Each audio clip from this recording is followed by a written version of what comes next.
নমস্কার বন্ধুরা, কেমন আছো তোমরা সকলে? নতুন ব্লগে, রিঙ্কু লাইফস্টাইল ব্লগে তোমাদের সকলকে স্বাগত জানাই। সকাল সকাল আকাশে কিন্তু মেঘ করেছে, আর এই দেখো আমার কর্তামশাই সকালবেলা ঘুম থেকে উঠেই পাটগুলোকে নাড়াচাড়া করছে, কারণ শুকাতে তো হবে বলো। আর অনেক অনেক পাট রয়েছে, আর এই সব ভাড়াই দেওয়া আছে। এইগুলো সকালে আবার ওইগুলো দিতে পারবে না, হলে দিতে পারবে না। আর বৃষ্টি জানো তো ছাটে ছাটে এসেই যাচ্ছে। যাই পাটগুলো একটু শুকনো হচ্ছে, আর 1 ঘন্টা মতন পাবে, তখনই বৃষ্টিটা চলে আসছে। এই রকম হচ্ছে, আর এই পাট নিয়ে প্রচুর পরিশ্রম হচ্ছে। তো সকালবেলা ঘুম থেকে উঠেই আমি ছাদে গিয়েছিলাম। তো ছাদে তো দেখলাম বর্মশাই পাট নাড়াচাড়া করছে, কিন্তু আমার এখন যাওয়ার সময় নেই। আমি এখন সোজা চলে এসেছি রান্নাঘরে, আর মেয়ের জন্য টিফিন বানাতে হবে, ভাত করতে হবে, রান্নাটাও একেবারে সেরে নেবো ভাবছি। তো এখন চাপিয়ে দিচ্ছি, এই দেখো ভাত, আর ভাত করার পর করব হচ্ছে ওর জন্য টিফিন। তো চলো সঙ্গে থাকো, ভিডিওটা পুরো দেখতে থাকো, আশা করছি তোমাদের খুব ভালো লাগবে। আর ভালো লাগলে কি করতে হবে, চ্যানেলটিকে সাবস্ক্রাইব করতে হবে, লাইক করতে হবে, শেয়ার করতে হবে। তো এদিকে দেখো আমি আটাটাও মেখে নিলাম, আলু ভাজা চাপিয়ে দিয়েছি। আজকে করে দেবো লুচি আর হচ্ছে আলু ভাজা, লুচি নয় পরোটা বানিয়ে দেবো। সরি, আমার ভুল হয়ে গেছে, লুচি নয় পরোটা বানিয়ে দেবো। এই যে পরোটা আলু ভাজা রেডি। এখন এইগুলোকে টিফিন বক্সে ভরে দেবো। আবার ওকে ভাতটা মেখে খাইয়ে দিতে হয়, ভাত বেশি খায় না, 1 চামচ ভাত খায়। তো খাইয়ে দেওয়ার পর ও তো চলে গেছে যথারীতি কলেজে পাঠিয়ে দিয়ে আমি এই দেখো এখন দুপুরে রান্নাটা আমি সেরে নিচ্ছি, কারণ দুপুরবেলা বরমশাই হুমকি দিয়েছে যে তাড়াতাড়ি রান্নাবান্না সেরে নাও, পাটগুলোকে তুলে দেবো আর তুমি পাটগুলোকে দিয়ে দেবে। হ্যাঁ, হুমকি বটে, কিন্তু কি করব বলো। মানে ওরও তো পরিশ্রমটা কম হয় না, সেটাও তো বুঝতে হবে। খুবই পরিশ্রম করে, সেও তো আমাদের জন্যই করছে, তাই না? আর আমরাও কার জন্য করব, ওর কথা না ভাবলে হয় বলো। তো এই যে দুজনাই মিলে এখন পাট শুকোচ্ছি। চাষির বউ বলে কথা, আর চাষিদের তো কোনো মূল্যই নেই, জিনিসের দাম নেই। তবে হ্যাঁ, এবারে একটু পাটটার দামটা আছে। যাই হোক, শুনেও শান্তি। আর কষ্ট করলে কষ্টের ফলটাও একটু পাওয়া যাবে, দাম আছে বলে। নাহলে আলু পেঁয়াজের তো কিচ্ছু দাম নেই। আলু পেঁয়াজ, আলু তো স্টোরে রাখা আছে, সেগুলোর দাম তো কিচ্ছু নেই। এলাফেলা পেঁয়াজের সময় একটু পেঁয়াজের দাম পায় না, কারণ যে টাকা দিয়ে চাষ করে যারা সেই একমাত্র টাকাটাও ওঠে চাষবাস না। করে তারাই এরকম হয়, বলতে পারবে আমি কথাগুলো ঠিক বলছি কি ভুল বলছি। আলুর তো কিচ্ছু দাম নেই। আর এই দেখো এতগুলো পাট এখন রয়েছে, আর এই পাট বেশি দিন এখানে রাখাও যাবে না, পাটে আবার দাগ ধরে যাবে। তাই ছাদের চারিদিকে দিয়ে দিলাম, মানে নিচেতে দিয়ে দিলাম, আবার মানে ভাড়া বলে আমাদের এখানে, ভাড়াতেও দিয়ে দেওয়া হলো। তো চলো তোমাদের সঙ্গে এই চাষবাসের গল্প একটু শেয়ার করি। আর আমি ইউটিউবে ভিডিও পোস্ট করতে পারছি না, এর কারণ হচ্ছে এটাই, সারাদিন প্রচুর পরিশ্রম হচ্ছে তার উপরে।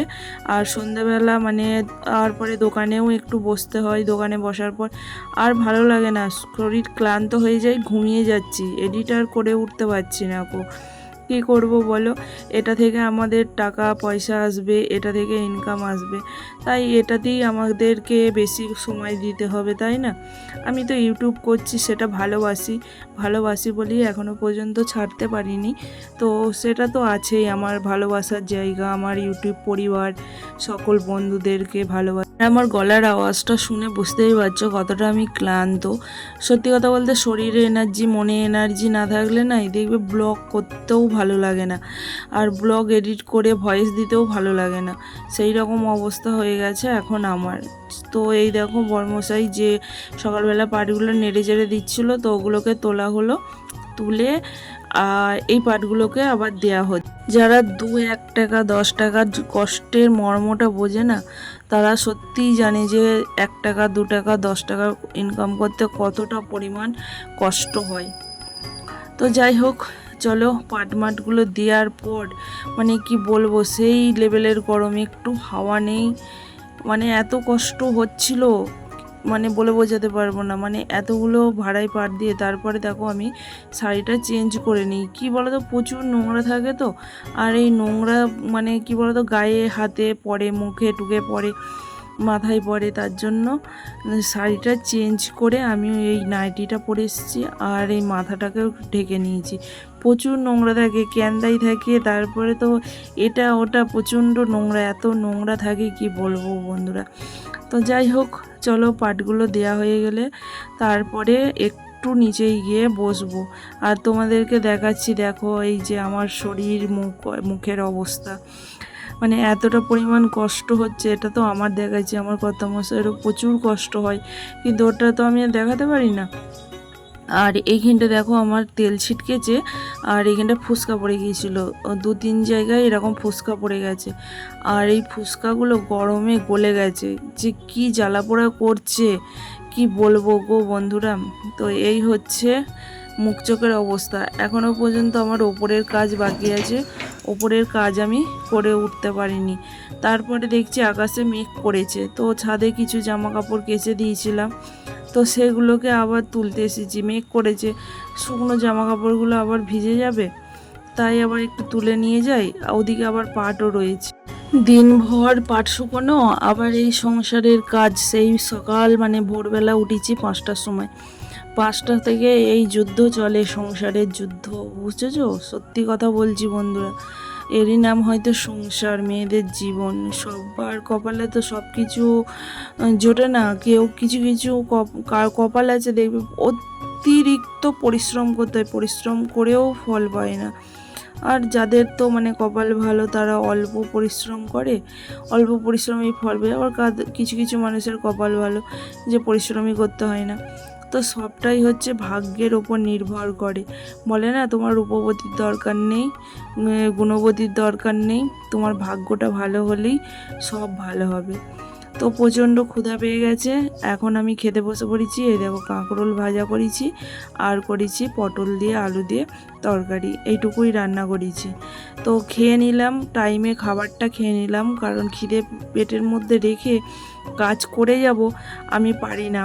তো আমার খিদে পেলে আমি খেয়ে নিই, খেয়ে টেয়ে উঠে আমি বাকি কাজটা করব, করে স্নান টান করবো। তো এখন তো এই যে দেখতেই পাচ্ছ, ঘরে এসেছিলাম ঘর গোছাতে, তো খাট গোছালাম, তারপরে এই যে বাসি ঘর দর এখন বেলায় ঝাড় দিচ্ছি। আর মেয়ে তো সকালবেলা উঠেই চলে যাই, ওরও উঠে দিয়ে ওরও নিস্তার নেই, কারণ ট্রেন ধরতে হবে, তাড়া, পড়াশোনার চাপ, তাই ও চলে যায়। তো চলো আমি এখন একটু ঘর দোয়ারটা ঝাঁট দিয়ে নিই, পরিষ্কার করে নিই, মুছে নেব, তাহলেই আমার কাজ কমপ্লিট হয়ে যাবে। তারপরে আবার স্নান করব। আবার যদি কিছু কাচাকুচি থাকে তো আবার বাথরুমের মধ্যেই দুটো কেচে কুচেও নিতে পারি। তো সেগুলো তো আর সব কিছু শেয়ার করা হয় না, এ থেকে জেড পর্যন্ত সব তো দেখানো হয় না। এই দেখো স্নান টান করে এখন বসে আছি দোকান ঘরে, এটাও একটা হচ্ছে আমার ডিউটি, বুঝেছো বন্ধুরা? নিস্তার নেই যে একটুখানি বডিটা বিছানায় ফেলবো, সেই নিস্তারটা আমার নেই। তো যাই হোক, এখন দোকানে একটু বসে আছি, ভাবলাম যে তোমাদের সঙ্গে চলো একটু শেয়ার করি। আমার দোকান ঘরটা তো শেয়ার করাই হয় না। আর আমার মানে কি বলবো, আমি নিজেই ভয়েস দিচ্ছি ল্যাথখোরের মতন, আমার কি বলবো নিজেরই কেমন একটা লাগছে, কোনো এনার্জি নেই, ফিল নেই শরীরটার মধ্যে, যে আমি ভয়েস দিচ্ছি। সত্যি বলছি গো, যে একটা ব্লগ ভিডিও করতেও এনার্জি লাগে, তারপর ভয়েস দিতেও একটা এনার্জি লাগে। এখন আমি বুঝতে পারছি, আজকে আজকে আমার শরীরের অবস্থা, কন্ডিশনার থেকে আমি বুঝতে পারছি যে মানে সত্যি সব কিছুর এনার্জির প্রয়োজন আছে। তো এখন এই দেখো স্ট্যাচুর মতন হয়ে বসে আছি, আর প্রচণ্ড ঘুম পাচ্ছে, মনে হচ্ছে কখন গিয়ে বডিটা ফেলবো, কিন্তু উপায় নেই, সন্ধ্যাবাতি দিতে হবে, সন্ধ্যা দেবো। তার আগে ভাবলাম যে একটু বসি, কোথায় আর বসবো, দোকানটাতেই বসি, আর চুলটাও শুকিয়ে যাবে, কারণ স্নান করতে করতে এই মানে সন্ধ্যার কিছুক্ষণ আগে স্নান করলাম, সব কিছু কাজ বাজ সেরে সন্ধ্যার কিছুটা আগে স্নান করে নিলাম। যাই হোক, কাপড় জামা আর মানে চেঞ্জ করতে হবে না, আমি স্নান যেহেতু করে নিয়েছি, এই কাপড়েই আমি সন্ধ্যাবাতিটাও দিয়ে নিতে পারবো। আর তোমরা ভাবছো চুপচাপ কেন এরকমভাবে বসে আছি, আমার অসহায় মুখটা তোমাদেরকে দেখাচ্ছি। তো দেখো কতটা আমার কষ্ট হচ্ছে গো বন্ধুরা। তো যাই হোক চলো, এই যে সন্ধ্যাবাতি দিতে চলে এসেছি, আবার মেয়ের আমার আসার সময় হয়ে গেছে। তো আজকে একটু ধুনো দিয়েছিলাম, ধুনোর মধ্যে একটু কর্পূরও দিই, যেটা তোমাদের সঙ্গে আগেও শেয়ার করেছি। শুধু ধুনো দিই না, আমি কর্পূর দিই। সন্ধ্যাবাতি এই যে দেওয়া হয়ে গেছে। চলো এখন চারিদিকে ধুনো দেখিয়ে নেবো, সেই 3তলার ছাদ থেকে নিচতলা অবধি আমি ধুনো দেখিয়ে নেবো। তো চলো, কারা কারা এরভাবে সন্ধ্যাবাতি দেবো। আর বারটা ছিল বৃহস্পতিবার করে একটু ধুনো দেওয়ার চেষ্টা করি। শনি মঙ্গলবারও দিই, কিন্তু শনি মঙ্গলবারে সব দিন হয় না, কিন্তু বৃহস্পতিবারে অবশ্যই মানে দিই ধুনোটা। এই দেখো, দেখতে পাচ্ছ এখন চারিদিকে ধুনো দেখাচ্ছে। আর আমার মেয়ের কলেজ থেকে ফেরার টাইম হয়ে গেছে। ফিরে দেখলাম, জানো কি, আমার মেয়েকে আলু ভাজা দিয়েছিলাম আর পরোটা দিয়েছিলাম, আর আলাদা বক্সে দিয়েছিলাম পেয়ারা, সেটা খায়নি। ও ভালো জিনিসটা কিছুতেই খেতে জানে না, জানো তো, এমনিই মাথায় রাগ উঠে যাবে। তো চলো, আজকের মতন বকবক এখানেই শেষ করছি। দেখা হবে নেক্সট ভিডিওতে। ভালো থেকো, সুস্থ থেকো, সাবধানে থেকো, হাসি খুশিতে থেকো সবাই। নিজের প্রতি খেয়াল রেখো সকল আমার ইউটিউব বন্ধুরা।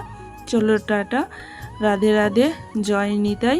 দেখা হবে নেক্সট ভিডিও। আর ভালো লাগলে অবশ্যই কিন্তু সাবস্ক্রাইব করে দেবে, লাইক করে দেবে, প্রচুর প্রচুর শেয়ার করে দেবে। না, লাইক একটাই করবে, শেয়ার করে দেবে, আর সাবস্ক্রাইব করতে কিন্তু ভুলো না, বেল আইকনটা প্রেস করে দিও। এই যে আমার মেয়ের মুখের অবস্থা, ওরও ক্লান্ত।